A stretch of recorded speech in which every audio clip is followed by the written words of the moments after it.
Hello everyone, welcome back to our channel. ఈరోజు one more mini vlog అయితే మీ అందరితోనే share చేస్తున్నాను. ఈరోజు వాడపల్లి వెళ్ళడం స్టార్ట్ చేసిన తర్వాత థర్డ్ వీక్ చాలా బాగా అయితే దర్శనం అవుతుంది. నిజంగా కొంచెం టైం ఎక్కువ పడుతుంది, అంటే మినిమమ్ ఒక 4 hours అలా పడుతుంది. కానీ ఫైనల్లీ మా ఇంటి దగ్గర నుంచి రావులపాలెం అయితే రీచ్ అయిపోయాను. రావులపాలెం వెళ్ళిన తర్వాత 10 to 15 minutes అయితే వెయిట్ చేశాను. ఈలోపు వాడపల్లి వెళ్ళడానికి బస్సు వచ్చింది. రావులపాలెం నుంచి వాడపల్లి 8 kilometers, జస్ట్ 15 minutesలో మనం వెళ్ళిపోతాం. ఒక 15 minutes కోసం బస్సు ఎక్కడానికి ఎలా కొట్టుకుంటున్నారంటే లిటరల్లీ చిన్నపిల్లల కన్నా దారుణంగా ఉన్నారండి. ఈ ఫ్రీ బస్ వేసిన దగ్గర నుంచి చాలామంది చాలా రకాలుగా మాట్లాడుకుంటున్నారు. బట్ యూజ్ అయ్యే వాళ్ళకి యూజ్ అవుతుంది. అన్వాంటెడ్గా ప్రయాణాలు ఎక్కువ చేసేస్తున్నారండి. అంటే చాలా వరకు కూడా పని ఉన్నదానికి పని లేని దానికి కూడా చాలామంది వెళ్తూనే ఉంటున్నారు. ఈ మధ్యలో గుళ్ళకు కూడా చాలా ఎక్కువ మంది వెళ్తున్నారు.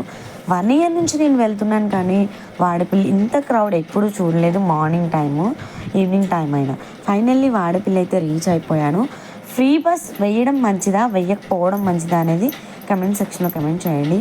దర్శనం లైన్లో నేను ఇచ్చేయాలి కాబట్టి సో ఇంకా ఈ చిన్న క్లిప్ అయితే తీసుకున్నాను. తర్వాత మొబైల్స్ యథావిధిగా అక్కడైతే ఇచ్చేసాము. ఫైనల్లీ వెంకటేశ్వర స్వామి దగ్గర ఎన్ని తులసమాలలు ఉన్నాయంటే చాలామంది బయట తీసుకుని ఇక్కడ వేసేసి ఇంటికి కూడా పట్టుకొని వెళ్తున్నారు.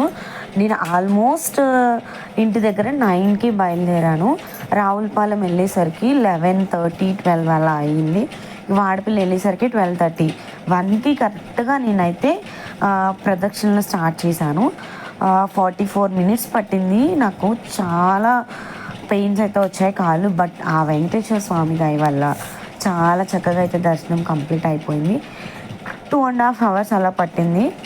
నేను 2 o'clockకే దర్శనంలోకి వెళ్తే 4 అలా అయింది నేను బయటకు వచ్చేసరికి. ఫైనల్లీ వీడియో నచ్చితే మీ అందరికీ లైక్ చేసి షేర్ చేసి కమెంట్ చేసేయండి.